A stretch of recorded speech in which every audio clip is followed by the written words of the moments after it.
Welcome back to the deep dive. Today, we're looking at something that caught a lot of people's attention.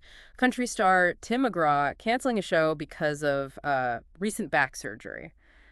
But that cancellation, well, it opened up a much bigger story about his health. Okay, let's unpack this. Yeah, exactly. So Tim McGraw, he's 58 now, had to pull out of a July 21st show. This was in Fort Collins, part of a big event with Colorado State University and the professional bull riders. The official reason given was that back surgery. And they got a replacement, right.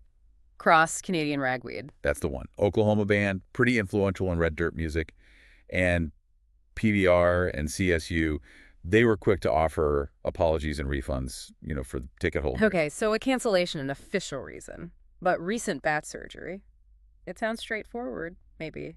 But knowing what we know now, it feels like there's more to it. Here's where it gets really interesting. Oh, there's definitely more. This isn't just one surgery out of the blue. McGraw himself, he talked about it on the Bobby Bones show. So he's been going through 6-8 months of surgeries and recovery. It's been a whole ordeal. 6 to 8 months? Wow. What kicked it off? Well, get this. He said his knees went out like 3 weeks into his 2024 tour, the standing room only tour. Led to double knee replacements. Both knees. Double knee replacements mid-tour. That's huge for any performer. Huge. And then while he was actually recovering from that, his back went out again. Again. So this wasn't the first back issue? Apparently not. And this time it led to, 3 back surgeries in total. 3 on top of the double knee replacement. Yep. And then he mentioned on another podcast, TL's Roadhouse, that he's also dealing with a torn rotator cuff Yeah. and a ruptured disc. It's just been relentless for him physically. That's just an incredible amount to deal with. You can see why he'd feel worn down. He actually admitted something pretty raw to Tracy Lawrence, didn't he? He did. He said, and this is a direct quote, "There were times this year that I thought, this might be it. This might be time to hang it up." Wow. To hear an artist that successful, that driven, actually voice that thought, thinking about maybe stopping, that's heavy. It really is. And it speaks volumes about the physical and probably mental toll this has taken. And if we connect this to the bigger picture, all these issues, they fundamentally changed how he performs. It's not just about the pain. It's about capability. How so? What did he say about that? He was really open about it. He said, "I have to be very careful about what I do. Everything is intentional.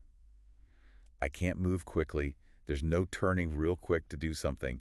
Everything that I do has to be very methodical." Methodical. That's such a different word than you'd usually associate with a high-energy country performance, right? Exactly. It implies a complete shift in his stage presence, his energy output. He's basically had to re-engineer how he works on stage. And his recovery routine sounds intense. 2 cold plunges, infrared saunas, massages. He described them as, necessary maintenance now. Just to keep going. Yet, despite all this, he did get back on stage, didn't he? End of May. He did. May 31st for Nashville's Music City Rodeo, which shows, incredible determination, real grit. It really does. But it makes you wonder, though, how sustainable is performing like that with those kinds of limitations and the kind of intense recovery needed? Are we seeing him kind of evolve how he does things out of necessity? I think that's exactly what we're seeing. This raises an important question. What does it really take to keep going when your body, which is essentially your instrument in this line of work, starts fighting back? It really highlights the sheer physical price performers can pay over a long career, and the mental strength needed to push through setbacks like these. Plus, how artists have to adapt their actual art. So what does this all mean? For you listening, maybe it's a moment to think about that dedication. Performing at that level for decades, it takes a toll. And what happens when the body just can't do what it used to? It's about adapting, enduring, finding a new way. That balance between the passion that drives you and the physical reality. It's fascinating. How do you keep the music playing when maybe the old dance steps just aren't possible anymore? Something to think about.